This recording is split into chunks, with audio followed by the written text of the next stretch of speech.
is electricity produced? Appliances at home like TV, radio, washing machine, rice cooker, electric fan, they are all powered by electricity. And it makes our life easier. And it makes our daily activities easier. Hello my dear students! Kumusta kayo? Welcome back to my YouTube channel. This is me once again, Teacher T, your science teacher for today.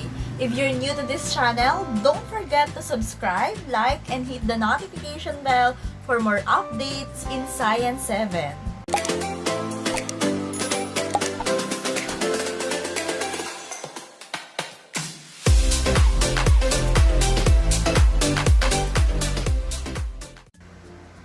Hello! Welcome back sa ating Quarter 3, Module 8, Week 8 of your Science 7. And for today's lesson vlog, we're going to discuss about electricity. And the most essential learning competency for this week is to describe the different types of charging processes. For today's video, so let us discuss how electricity is produced using electric charges at rest and the different ways of transferring charges according to the findings of Thales noong kinuskos itong fossilized tree sap with a piece of cloth, and syempre dun sa experiment din ni William Gilbert kung saan nalaman niya na ang ibang materials para ay pwedeng i-charge. At syempre, ayon sa na-discover ni Benjamin Franklin dun sa kanyang famous discovery or experiment about flying a kite during a thunderstorm. But before we continue with our discussion, let us perform learning task number 1. Based on what you can see in this picture, this is a simple static experiment with hair comb.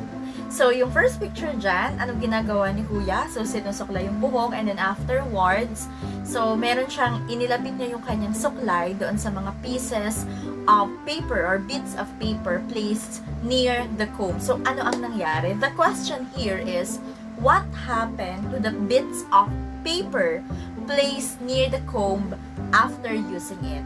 Why do you say so?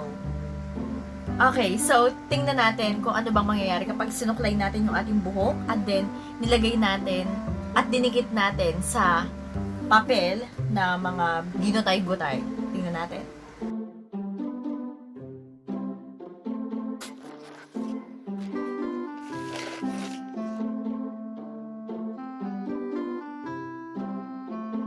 So, una natin gagawin ay gamit ang suklay. So, susuklayin muna natin yung ating buhok. So, irarab natin dyan. Ginagawa mo!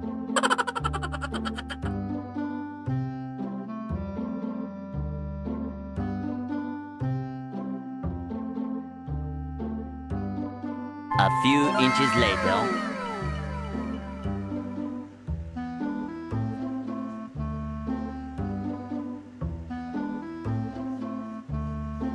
Okay, so based sa picture na nakita nyo at kapag i-perform nyo ang activity na ito, okay, so ano mangyayari dyan? So, ma-observe nyo na yung static electricity, if you run the plastic comb through your hair, then place near the small pieces of papers, so mapapansin nyo that the paper is attracted to the comb. Bakit kaya?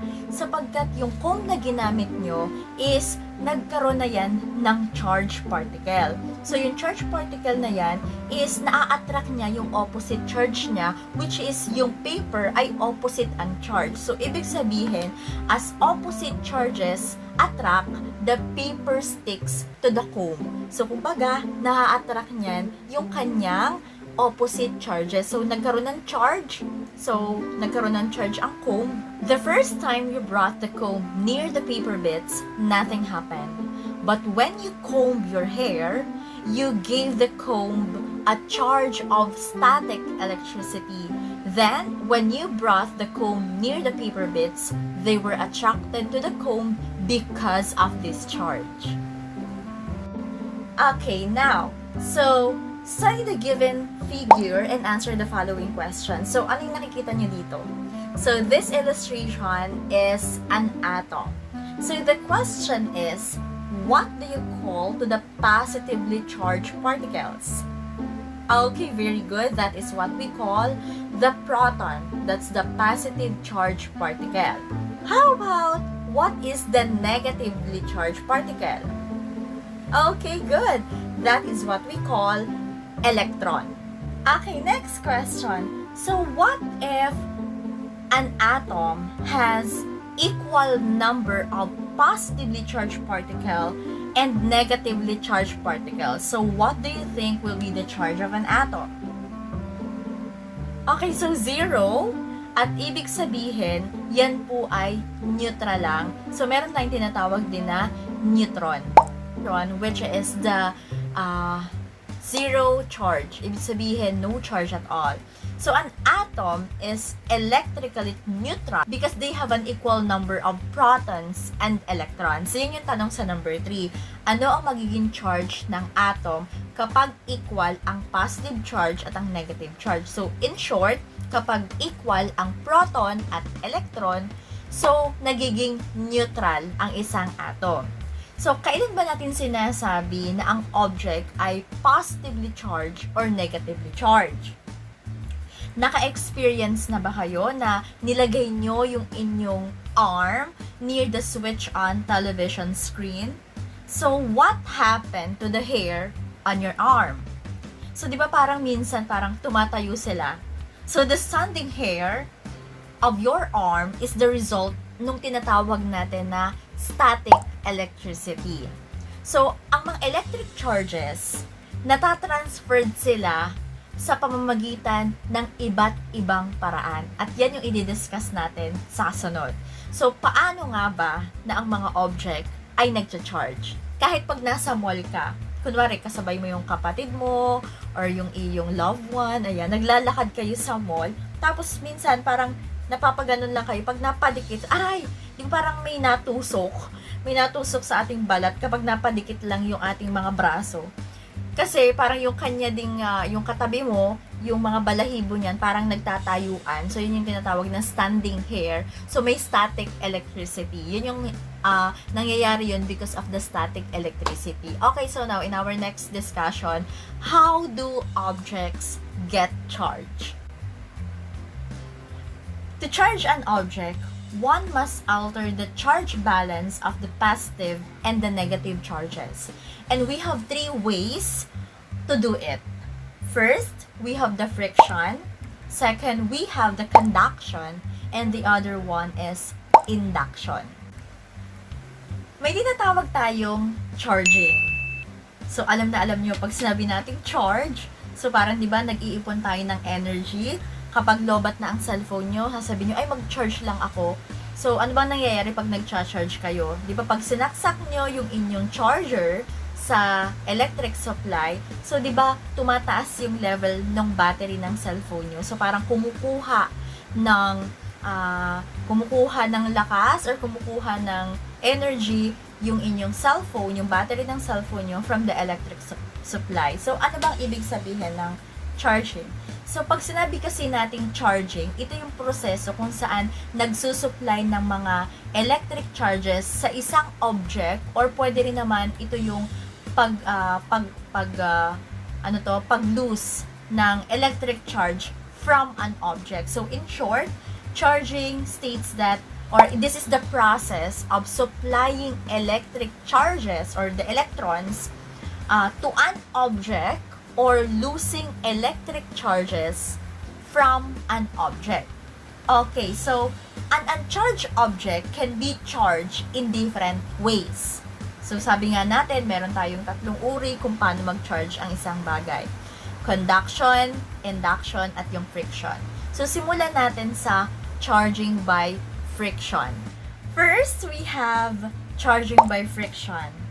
Okay, so when we say charging by friction, the process which an object gets charged when it rub against each other or another object, or there is a direct contact between the 2 objects. So, yung example natin kanina na yung ating comb ay isinuklay natin, tapos nilagay natin sa mga pieces of paper. So, ang mangyayari parang dumidikit yung paper doon sa comb. Kahit hindi mo naman talaga nilapat. So, kumbaga parang ganyan lang, pero bakit dumidikit yung paper? So, it is because of friction. Kasi yung comb, chinarge natin sa buhok natin. So, parang nung nirarab natin, so, ang nangyayari dyan is nakaka-gain ng charges itong ating comb. Okay, let's say another for example, meron kang lobo. So, inirab mo siya sa iyong cloth. So, ano nangyayari dyan? So, ang nangyayari dyan, nakaka-gain din ng charges itong ating balloon nung nirarab natin. So, anything na nirarab, so, merong friction doon. So, yun yung tinatawag natin na charging by friction. So, ang lightning is another example of charging by friction. Paano? Bakit ba nagkakaroon ng lightning? So, yung wind, yung hangin, yan yung nagkokos ng friction between doon sa clouds at doon sa air. So, kapag nagkaroon ng friction, yung wind between the air and the clouds, yun yung nagkokos sa clouds para siya ay magkaroon ng charge particle. At yun yung nagre-resulta sa mga tremendous bolt of lightning. Next, another example is charging by conduction. So when we say charging by conduction, this is the process in which an object gets charged by making contact with a charged object. Let's say, for example, kagaya nito. Two balloons have the same charge, causing them to move away from each other. So, yun yung conduction. Okay? So, kalimitan naman, nagkakaroon ng charge ang isang object din. Siyempre, let's say for example, itong dalawang balloon, ni-rub natin siya. So, parehas siyang positive kasi nag-gain siya ng charge doon sa pinagraban natin na cloth. Let's say for example. So, pag pinagdikit mo ngayon yung balloon, so ang tendency, since parehas silang naka-gain ng positive charge, so ang tendency niya, pag pinagdikit mo sila, ay kusa silang lalayo, nagre-repel. Kasi nga, parehas yung charge ng dalawang balloon. Pero, let's say, for example, yung balloon naman, dinikit mo naman siya sa plastic, kunwari, or let's say, for example, sa glass. So, ang tendency niyan, magdidikit since magkaiba sila ng charge. So, yun lang yun. So, sa conduction, ito yung proseso kung saan yung mga object ay nakakakuha sila ng mga charge kapag nagkaroon sila ng contact with a charged object. Another example is charging by induction. Siguro naririnig nyo na rin yung induction, di ba? So, pag sinabi natin charging by induction, the process in which an object gets by charged objects without direct contact.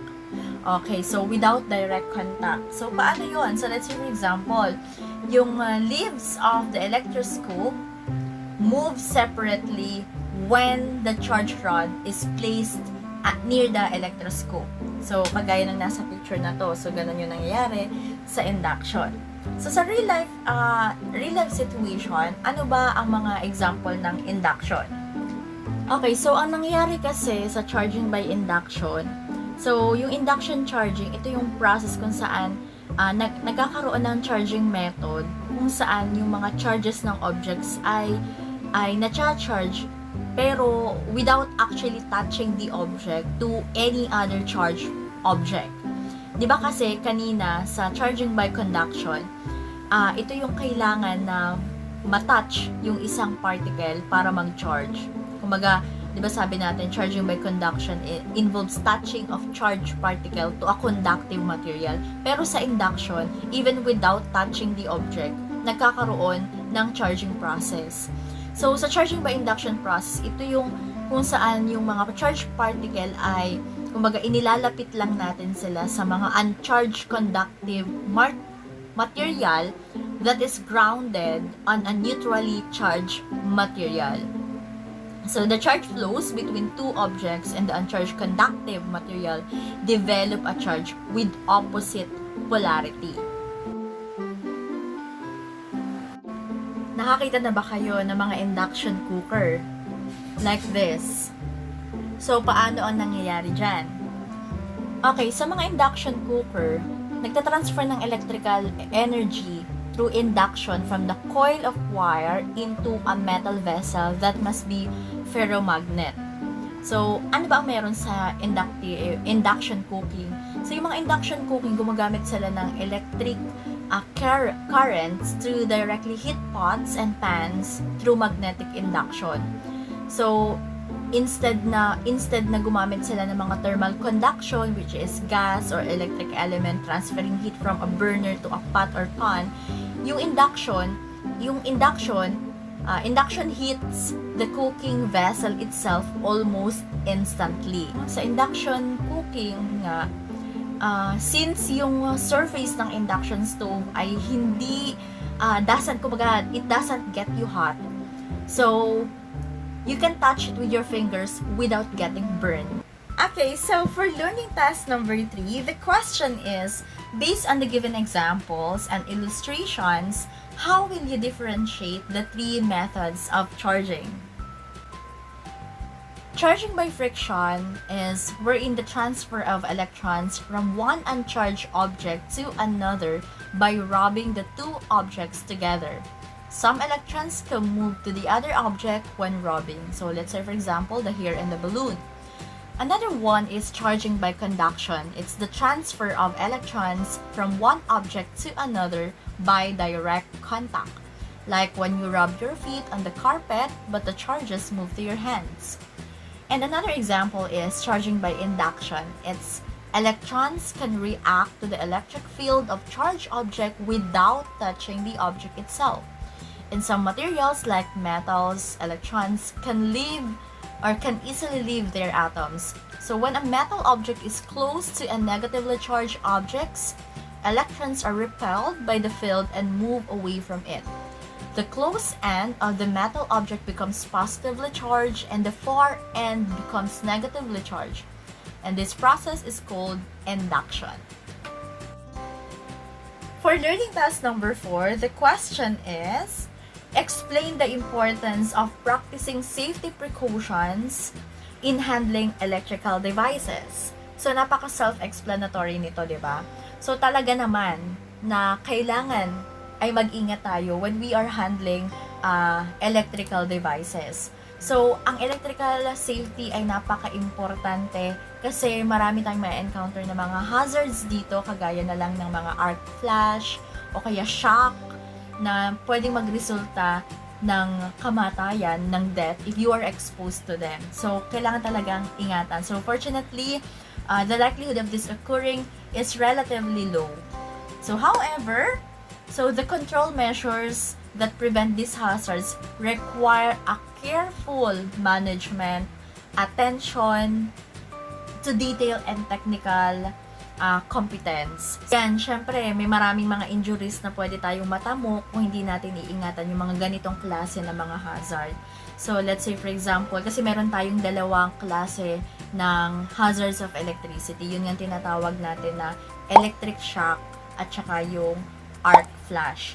So, kapag kasi sa mga, sa mga electric shock kasi, pwede siyang magresulta ng cardiac arrest dahil sa electrical effect doon sa ating puso. Okay, so for learning task number 5, so you have to copy the figure here and complete the graphic organizer with the needed information. So I think I do not need to explain this to you anymore because we already discussed everything about the methods of charging. So meron lang 3 dyan na naka-blank, so you have to insert the right words and right sentences to complete this graphic organizer. So we have 3 methods of charging, so mamili lang kayo. Alin kaya dyan ang charging by friction, alin dyan yung charging by induction. And then yung gitna, charging by conduction. So you have to explain what charging by conduction means. So I know madali na ito para sa inyo kasi na-detalyado na naman natin ang discuss yan tungkol dito sa methods of charging. Ayan, so nakatapos na ulit tayo ng ating lesson vlog for your Science 7. So I think this is the end of our lesson vlog for quarter 3 because week 8 na tayo. So I think sa mga kasunod nating lesson vlog ay tayo ay quarter 4 na. So congratulations to all my dear students na lagi nakasubaybay sa ating lesson vlog na ito. Sana ay kasama ko pa rin kayo until the end of this school year. So marami pa tayong vlogs na pagsasamahan, and I really appreciate your comments and feedbacks about the lesson vlog that I am giving to you. So please leave your comment below, and I will ano tawag doon, pupusuan ko yan, ilalike, and sometimes I may comment din naman, salamat sa pag-appreciate ng video lessons na to, and I hope na may natutunan ulit kayo sa vlog natin ito. So this is me once again, Teacher Tin, your science teacher for today, and your teacher in this YouTube. Ayan, so maraming salamat sa patuloy na pagsubaybay. So please like, share, and subscribe to my YouTube channel. Okay, so kung may natutunan kayo, again, ulit-ulit tayo, please like, subscribe, and share this video with your friends and with your classmates para makatulong din sa iba. Hanggang dito na lang at maraming salamat, and see you all in my next lesson vlog. Bye! At ito nga palang para sa inyo. Ayan, salamat! Ay! Huwag niyo naman kalimutan mag-subscribe, ha? Ayan, nagbakaawa. Salamat, bye-bye!